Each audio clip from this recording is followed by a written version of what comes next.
Hello everyone, target WB SSC group C group D ম্যাথামেটিক্সের যে series আমরা করছিলাম সেই সিরিজের এটা 26 নম্বর ভিডিও। এর আগে 25টা ভিডিও আমাদের চ্যানেলে প্লেলিস্টে আপলোড করা আছে। প্লেলিস্টের লিঙ্ক আমি ডেসক্রিপশন বক্সে আরেকবার দিয়ে দেবো, এবং এই ভিডিওর শেষে এন্ড স্ক্রিনে ডেসক্রিপশনের লিঙ্ক আমি দিয়ে রেখেছি ইউটিউবে। তো যাদের যাদের এটা দেখে কিছু কাজ হচ্ছে বলে মনে হচ্ছে তাদের প্রত্যেককে অনুরোধ করব ভিডিওগুলোকে প্লেলিস্ট থেকে দেখে ডাউনলোড করে যদি সম্ভব হয় আবার বারবার রিভিশন করার জন্য, কারণ বারবার রিভিশন না করলে এক্সাম হলে এটা অতটা ইউজফুল হবে না।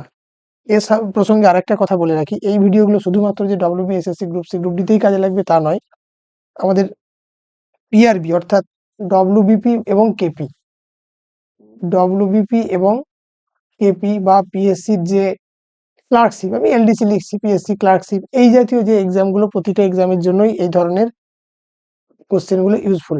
আর বেশি কথা না বলে আমি সরাসরি প্রথম অঙ্কে চলে যাচ্ছি। কি আছে প্রথম অঙ্ক? যদি দুটি সংখ্যার গুণফল 2160 2160 গসাগু 6 হয়, তবে সংখ্যা দুটির গসাগু ও লসাগুর অনুপাত কত? জানো তোমরা সবাই যে এখানেতে যে দুটি সংখ্যার গুণফল, সংখ্যা দুটির কি হয়? গসাগু ইন্টু লসাগু। এই কনসেপ্ট থেকেই, বা এই কনসেপ্ট আমরা বলতে পারি, বা কনসেপ্ট না বলে এটাকে আমরা সিম্পল কি লিখছি, দুটো সংখ্যার গুণফল। যদি সংখ্যা দুটো এক্স আর ওয়াই হয়, তাহলে এই দুটোর গুণফল কি হয়? এইচসিএম অর্থাৎ গসাগু ইন্টু এলসিএম অর্থাৎ লসাগু। আমাকে গুণফল বলা আছে 2160, এইচসিএম অর্থাৎ গসাগু বলা আছে 6, এলসিএম আমি জানি না, এটাকে আমি কিছু না জানি এলসিএম লিখে দিলাম। তাহলে এলসিএম কি হবে? 2160 বাই 6, অর্থাৎ 2160কে যদি আমরা 6 দিয়ে ভাগ করে দিই, যা আসবে সেটা হয়ে যাবে উত্তর 360। এলসিএম পেয়ে গেলাম। এদের অনুপাত কত? না, এইচসিএফ ইজ টু এলসিএম অর্থাৎ 6 অনুপাত 360, কাটাকুটি করলে 1 আর 60 অর্থাৎ 1 ইজ টু 60। এটা হয়ে যাবে অ্যান্সার, অর্থাৎ অপশন সি, এটা হয়ে যাবে উত্তর। আচ্ছা, এইটা প্রথমেই বলতে পারি আমরা কি জানতে চেয়েছিল? গসাগু এবং লসাগুর অনুপাত। প্রথমে ছিল গসাগু ইজ টু লসাগু, এটার অনুপাত জানতে চেয়েছিল। লসাগুটা সবসময় বড় বা সমান হলেও হতে পারে, কিন্তু কোনোদিনই লসাগু গসাগু থেকে ছোট হবে না। তো এইটা প্রথমেই বাদ চলে গেল, অপশন এ আর অপশন ডি। এটা হচ্ছে চোখে দেখে কিভাবে করব তার উত্তর এটা, এবং আমি কোনো ক্যালকুলেশন না করে বলছি। এই দুটো বাদ, তাহলে এই বি আর সি এর মধ্যে উত্তর হবে। এর মধ্যে বি এর অপশন কি আছে? 7 ইজ টু 20, যেখানে গসাগু আমাকে 6 বলা আছে, লসাগু আমি জানি না, সেই অনুপাত 7 আসতে পারে না অ্যাটলিস্ট। এই ধরনের অনুপাত 7 তখনই আসবে যদি এটা কোনো ফ্র্যাকশনাল ভ্যালু ট্যালু দিয়ে এসব কিছু আসে। তো 7 আসারও কোনো সম্ভাবনা নাই, যেখানে গসাগু নিজেই 6, অর্থাৎ এটাও হবে না। তখন অপশন সি হয়ে যাবে উত্তর। আমরা কোনো কিছু ক্যালকুলেশন না করে এইভাবে শুধুমাত্র উত্তর দেখে অপশন এলিমিনেট করে এর উত্তরটা করতে পারি। আদারওয়াইজ আমি যেটা রাইট সাইডে করে দিলাম, অর্থাৎ এই পার্টটা দিয়েও আমরা ট্র্যাডিশনাল মেথডে করতে পারি, অথবা আমরা এখানে শর্টকাট নিয়েও, যেটাতে কোনো কিছু ক্যালকুলেশন করার প্রয়োজন নেই, সেইভাবেও করতে পারি। পরের অঙ্কে চলে যাচ্ছি। স্রোতের অনুকূলে এবং স্রোতের প্রতিকূলে একটি নৌকার বেগ যথাক্রমে 12 কিলোমিটার ঘন্টা 8 কিলোমিটার পার ঘন্টা। স্থির জলে 24 কিলোমিটার যেতে নৌকাটি কত সময় নেবে? অর্থাৎ স্থির জলে নৌকার বেগটা আমাদের বের করতে হবে। ডাউন স্ট্রিমে, অর্থাৎ যদি নৌকার বেগ আমি বি ধরি আর স্রোতের বেগ এস ধরি, তাহলে বি প্লাস এস দুটোকে যোগ করলে তবেই সেটা হয় ডাউন স্ট্রিমে বা স্রোতের অনুকূলে। সেই স্পিডটা কত বলা আছে? 12। আবার প্রতিকূলে, আপ স্ট্রিমের স্পিড কি বলা আছে? আপস্ট্রিমে কি হয়? Boat minus stream. বোটেরটা সবসময় বেশি হতে হবে, কেন? বেশি না হলে বোট এগোবে না। অনেকেই কোশ্চেন আসতে পারে যে বি কেন বেশি হলো, এস কেন বেশি হলো না? কারণ অনুকূলে বেগের অর্থ দুটো বেগ যোগ হবে, প্রতিকূলে অর্থ বিয়োগ হবে। কার থেকে কোনটা বিয়োগ হবে? বোট থেকে স্ট্রিম বিয়োগ হবে। কেন? যদি স্ট্রিমের বেগটা বেশি হয়ে যায়, নৌকা এগোবে না, নৌকা তখন পিছতে থাকবে, তাহলে নৌকার বেগটাই বেশি হবে, তবে নৌকা এগোতে পেরেছে। তাহলে এদের কি বিয়োগফল? এই দুটো কেটে যাবে, 2b ইকুয়ালস টু 20, এটাকে যদি যোগ করে দিই, b ইকুয়ালস টু হয়ে গেল 10, অর্থাৎ নৌকার বা বোটের স্পিড হয়ে গেল 10 কিমি পার আওয়ার। ডিস্টেন্স কতটা? 24 কিলোমিটার। তাহলে বাই 10, টাইম বেরিয়ে যাবে 2.4 hour. That is option B. একদম স্ট্রেট অঙ্ক, কোনো জটিলতার মধ্যে নেই। 3 নম্বর অঙ্ক। এক ব্যক্তি 61 কিলোমিটার পথ 9 ঘন্টায় যায়। ক্লিয়ার যে 61 কিলোমিটার 9 ঘন্টায়। কিছু অংশ পদব্রজে অর্থাৎ হেঁটে 4 কিলোমিটার প্রতি ঘন্টা, অর্থাৎ ওয়াকিং বা হেঁটে, আমি ডব্লিউ দিয়ে লিখে রাখলাম, এর স্পিড হচ্ছে হাঁটার স্পিড 4 কিলোমিটার পার আওয়ার। আর বাকি অংশ সাইকেলে, আমি সি লিখলাম 9 কিলোমিটার পার আওয়ার। বলছে তিনি পদব্রজে কতটা দূরত্ব গিয়েছিলেন। এই অঙ্কটা টিপিক্যাল সেই গরু মহিষের অঙ্ক, বা আমরা বলতে পারি যে চিড়িয়াখানায় বাঘ আছে বা হরিণ আছে, পাখি আছে, পাও মাথার অঙ্ক, এটা সেই ধরনের অঙ্ক। আমরা সেই ধরনের অঙ্ককে ওইভাবেও করতে পারি, মিক্সচার অ্যালিগেশন দিয়ে করতে পারি, বা রেশিও দিয়েও করা যায়, এক্স ধরেও করা যায়, উত্তর ধরেও করা যায়। পদব্রজে কতটা গিয়েছিলেন, আমরা যে কোনো একটা উত্তরকে ধরে নেব। বাকি অংশ 9 কিলোমিটার বেগে কতক্ষণ গেছে, টোটাল 9 ঘন্টা এসছে কিনা আমরা দেখে নেব।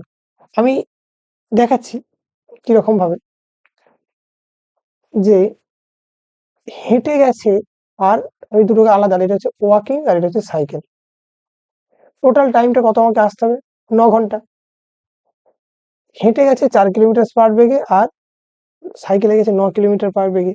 যেহেতু উত্তরটার মধ্যে 9 ঘন্টা, অর্থাৎ টোটাল টাইম, আমি মনে মনে যদি ভাবি, মনে মনে ভেবে নিচ্ছি, আমার টোটাল রাস্তা তো 61, তাহলে সাইকেলে যদি 16 যেত, সরি হেঁটে যদি 16 যায়, তাহলে সাইকেলে কত যাবে, 61 মাইনাস 16, এটাই হবে, অর্থাৎ 45। 16 কিলোমিটার যদি হেঁটে যাই, 4 দিয়ে ভাগ করলে সময় লাগবে 4 ঘন্টা। আর বাকি থাকে 45, সেটা যদি 9 কিলোমিটার স্পিডে যায়, সময় লাগবে 5 ঘন্টা। তাহলে 5 ঘন্টা 4 ঘন্টা মিলিয়ে 9 ঘন্টা হয়ে যাচ্ছে, তাহলে 16 কিলোমিটার আমার উত্তর। আর কিছু তো কোনো কিছু করার দরকারই নেই।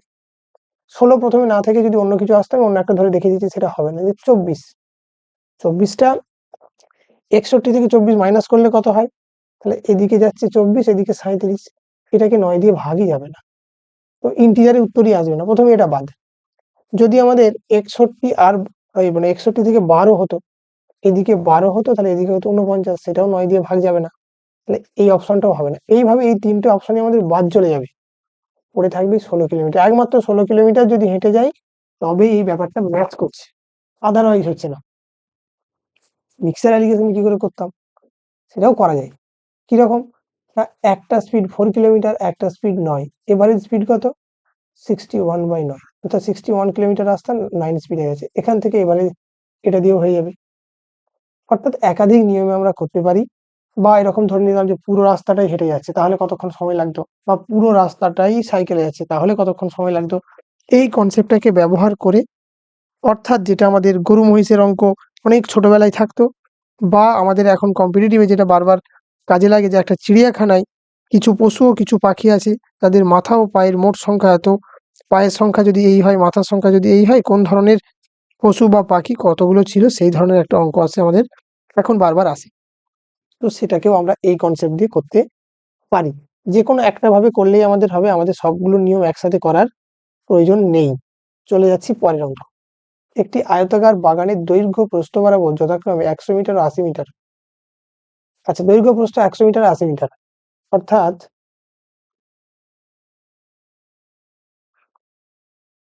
180, 10 মিটার চওড়া। এর বাইরেতে একটা বলা আছে, চারদিকে 10 মিটার চওড়া রাস্তা আছে, এরকম রাস্তা। রাস্তার ক্ষেত্রফল কত, এই একই অঙ্ক একাধিকবার হয়েছে, খুব সোজা অঙ্ক। এক তো শর্টকাট দিয়েও হয়, আমি শর্টকাট দিয়ে করি না, কারণ শর্টকাট দিয়ে করার জন্য কোনো টিচারের প্রয়োজন নেই। শর্টকাট দিয়ে করার জন্য কি, শর্টকাট যেখানে লেখা আছে, সে চঞ্চল ঘোষের বইতেও পাওয়া যাবে, সুমিত দাসের বইতেও পাওয়া যাবে, একাধিক বইতে পাওয়া যাবে, যে শর্টকাট আছে, এই এক্স হলে এই হয়, বিয়োগ করবো উত্তর হয়ে যাবে, সিম্পল। শর্টকাট দিয়ে করলে। শর্টকাট দিয়ে না করলে কি করবো, যে পরীক্ষাতে আমার কোনো শর্টকাটটা আমি ভুলে যাচ্ছি, যে 2x টা যোগ করতে হয়েছিল নাকি বিয়োগ করতে হয়েছিল, নাকি এল ধরতে হয়েছিল, যদি ভুলে যাই তখন কি করব, সেইটা আমি বলছি। এই যে ভিতরের, এটার ক্ষেত্রফল কত, না 100 × 80, আয়তক্ষেত্রের ক্ষেত্রফলের যা ফর্মুলা। বাইরের এই রাস্তা সহ ক্ষেত্রফল কত, না এদিকেও 10 বাড়ছে, এদিকেও 10 বাড়ছে, অর্থাৎ 120। সিমিলারলি এটা হয়ে যাবে 100, 80টা বেড়ে, 80-র সাথে 10 10 20 যোগ হবে, এটা এটা হলো রাস্তা সহ, এটা হলো রাস্তা বাদে।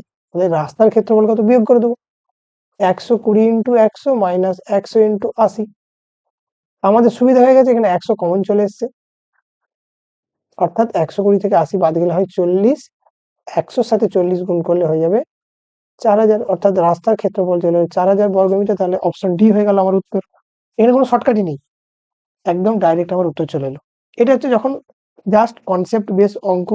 এই ধরনের অঙ্ক আমি চেষ্টা করি, হয়তো পুরো পার্সেন্টেজ চ্যাপ্টারে অনেকেই আছে শিখেছি যে পার্সেন্টেজ চ্যাপ্টারে আমাদের শর্টকাট ফর্মুলা আছে 40টা, 40টা ফর্মুলা দিয়ে আমরা পার্সেন্টেজ করি, বা 40টা শর্টকাট নিয়ম দিই। কিন্তু যখন আমাদের 40টা চ্যাপ্টার পড়তে হবে, যেখানে জিওমেট্রি থাকবে, বিশেষ করে সিজিএল এর জন্য, সিএইচএসএল, এমটিএস, রেলওয়ের জন্য, যেখানে এই জিনিসগুলো থাকবে, সেই জায়গায় আমরা কতগুলো মুখস্থ করতে পারি? একটা মানুষ কতগুলো শর্টকাট মুখস্থ করবে? পারবে না, এক্সামে গিয়ে ফল্ট হবে। তো আমাদের কনসেপ্ট, নিজের ক্যালকুলেশন, কনসেপ্টটাই হচ্ছে আসল।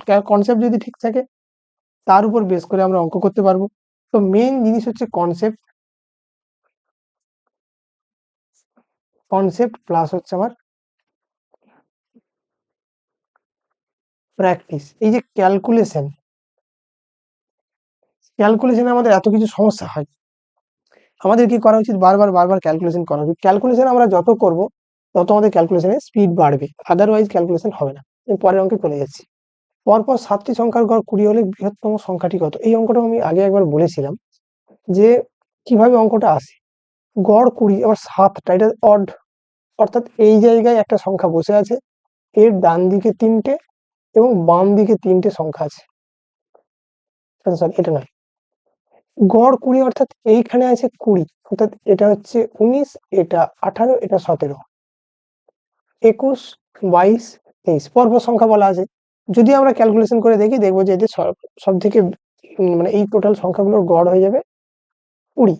এই যোগ অন্য রকম ভাবেও করা যায়, কিরকম ভাবে সেটা আমি দেখাচ্ছি। যে যোগটা করবো কি করে, এক্সামে যদি চলে আসে, 17-র সাথে যদি 23 করি, কি আসবে? 40। 18-র সাথে 22 করলে 40, 40, অর্থাৎ 3টে 40 এলো, আর একটা 20। 3 40-এ 120 আর 20, 140। 7টা সংখ্যা যদি 7 দিয়ে ভাগ করে দিই, 20, অর্থাৎ 20 হয়ে গেল। এবারে এটা মাঝের সংখ্যা, তো সব থেকে বড় সংখ্যাটা কি হলো? 23, অর্থাৎ 23 হয়ে যাবে উত্তর। এক্সামের সময় আমাদের এত সব কিছু করার প্রয়োজন নেই, যদি বেসিক কনসেপ্ট কারোর ক্লিয়ার থাকে যে এভারেজ কিভাবে হয়, সে 20 দেখবে, তারপরে 3 নম্বর সংখ্যা 23 করবে, উত্তর শেষ। পরের অঙ্ক, 2 অঙ্কের একটি সংখ্যার অঙ্কদ্বয়ের যোগফল 8, সংখ্যাটি থেকে 18 বাদ দিলে সংখ্যাটিতে অঙ্কগুলির স্থান পরিবর্তন করে সংখ্যাটি কত? নিয়ম মতো অঙ্কটা কিভাবে করা হয়, না আমাদের যদি সংখ্যাটা এরকম এক্স ওয়াই এর মতো দেখতে হয়, তাহলে সংখ্যাটার ভ্যালু কি হয়? না Y into 1 plus 10 into X, এটা হচ্ছে সংখ্যাটা দেখতে হয়, অরিজিনাল ভ্যালু। অঙ্কদের যোগফল 8, অর্থাৎ X plus Y equals to 8 বলা আছে। সংখ্যাটি থেকে 18 বাদ দিলে, এখান থেকে যদি 18 বাদ দিই, তাহলে অঙ্কের স্থান পরিবর্তন করে, অর্থাৎ সংখ্যাটা তখন হয়ে যায় 10y প্লাস এক্স। এই দুটো যদি বিয়োগ করে দিই, তার ভ্যালুটা বলা আছে কত? 18, অর্থাৎ এখান থেকে 10x plus Y minus 10y plus X, এটা থেকে এটা বাদ দিয়ে দিলে বলছে আমরা 18 পাবো। কি পাই এখান থেকে এই জিনিসটা করলে? 9 into X minus Y equals to 18, that is X minus Y equals to 2। এটা অ্যাকচুয়ালি ক্লু দেওয়া হলো এখানে। তাহলে এক্স মাইনাস ওয়াই সমান যদি 2 দিয়ে দিই, এই জিনিসটা আসবে। এইটাকে, এই 18টাকে মুছে দিলাম এখন। এটা করলে কি, ওয়াইটা কেটে যাবে, 2x equals to 10, x equals to 5, x 5 পেয়ে গেলাম। তাহলে এক্স 5 পেয়ে গেলে ওয়াই এর ভ্যালু কি এলো? 2 বাদ দিয়ে দিলাম, Y equals to X minus Y ছিল। ওয়াই এর ভ্যালু কি হবে? X plus Y equals to 8, X সমান 5 হলে ওয়াই সমান 3। তাহলে এক্স আর ওয়াই এর ভ্যালু পেয়ে গেছি, তাহলে সংখ্যাটা কি হবে? যে কোনো এটাতে, এইটা আমার অরিজিনাল সংখ্যার ভ্যালু ছিল, তাহলে ওয়াই এর জায়গায় বসাবো 3, এর জায়গায় বসাবো 5, 5 10 50 আর 3 চলে আসবে 53, তাহলে সংখ্যাটা চলে এলো 53। এইটা হচ্ছে অরিজিনাল প্রসেস। এটা থেকে একটা জিনিস বোঝা যায় যে কোনো সংখ্যার অঙ্কদ্বয় যদি স্থান পরিবর্তন করে দেয়, সেটা কি হয়? দেখতে হয় এরকম 9 ইন্টু এক্স মাইনাস ওয়াই, অর্থাৎ সেটা সর্বদা 9 দ্বারা বিভাজ্য হয়। কোনো সংখ্যা স্থান পরিবর্তন করে দিলে, যে দুটো সংখ্যা তৈরি হলো, অরিজিনাল আর নতুন, তাদের বিয়োগফল সবসময় 9 দ্বারা বিভাজ্য হয়। এই কারণে হয়, কারণ 9টা এখানে একটা আছে।